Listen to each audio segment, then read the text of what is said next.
বিএনপির উচিত এই ধরনের ফালতু নেতাদেরকে মুখে কস্টিপ লাগায় দেওয়া, টেপ লাগায় দেওয়া, যাতে করে তারা অহেতুক কথাবার্তা বলতে না পারে। এই যে দেখেন লোকটা কি বলতেছে। তো নেকাব মুসলমানদের ড্রেসই না, নেকাব মুসলমানদের ড্রেসই না। ইহুদি নারীরা যখন যখন অন্য ব্যবসাবৃত্তি করতো অথবা অন্য কোনো নিষিদ্ধ কার্যক্রম করতো তখন নেকাব পরতো। আর উনি যেটা পড়ছেন এটা নাম হলো হিজাব। হিজাব হইল মুসলমানের ড্রেস, বাট নেকাব মুসলমানের ড্রেসই না।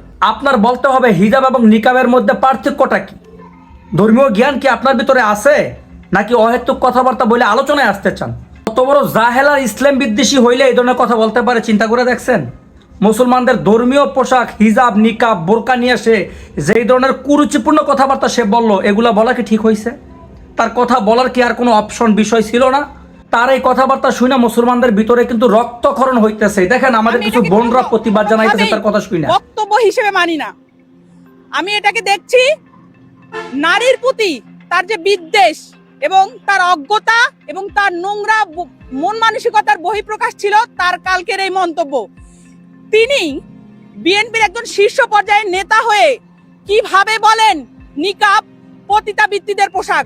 আমি বলতে চাই নিকাব কোনো পেশার পোশাক হতে পারে না। আই রিপিট, নিকাব কোনো পেশার পোশাক হতে পারে না। নিকাব হচ্ছে মুসলিম দেশে মুসলিম সমাজে বহুকাল ধরে প্রচলিত নারীদের বিশ্বাস, আত্মমর্যাদার প্রতীক এবং এটা একটি ব্যক্তিগত দায়িত্ব হিসেবে গড়ে উঠেছে।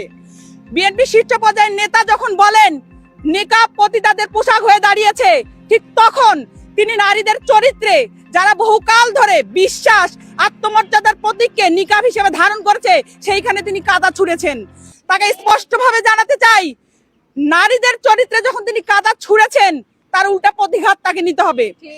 বিএনপির যে হর্তাকর্তারা আছেন, যে চেয়ারপারসন আছেন, তাকে প্রকাশ্যে দেখাতে হবে যে তিনি এই নেতার বিরুদ্ধে কি কি অ্যাকশন নিয়েছেন, অথবা আমরা ধরে নিব, সাধারণ জনগণ ধরে নিব যে তিনি এই নেতার বক্তব্যকে বিএনপিরা ধারণ করে, লালন করে।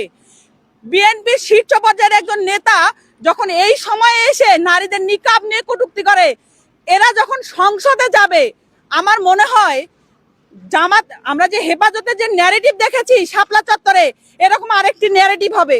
যদি এইরকম পর্যায়ের নেতা যদি সংসদে যায়, তাহলে আমার মনে হয় আমি নিকাব করার কারণে আমি জেল গ্রেপ্তার হতে পারি। আমার যে ভাই দাড়ি টুপি রাখবে তাকেও বিশেষ ট্যাগিং দিয়ে জেলে ভরে রাখা হবে। তাই বিএনপির হর্তাকর্তা যারা আছেন, চেয়ারপারসন যারা আছেন, তারা অবিলম্বে এই নেতার বিরুদ্ধে কি অ্যাকশন নেবেন, কি পদক্ষেপ নেবেন সেটা অবশ্যই দৃশ্যমান হতে হবে। নারীর সম্মান নিয়ে আর কোনো ছিনিমিনি চলবে না। নিকাব আমার অধিকার, নিকাব আমার ব্যক্তিগত সিদ্ধান্ত, নিকাব আমার স্বাধীনতা।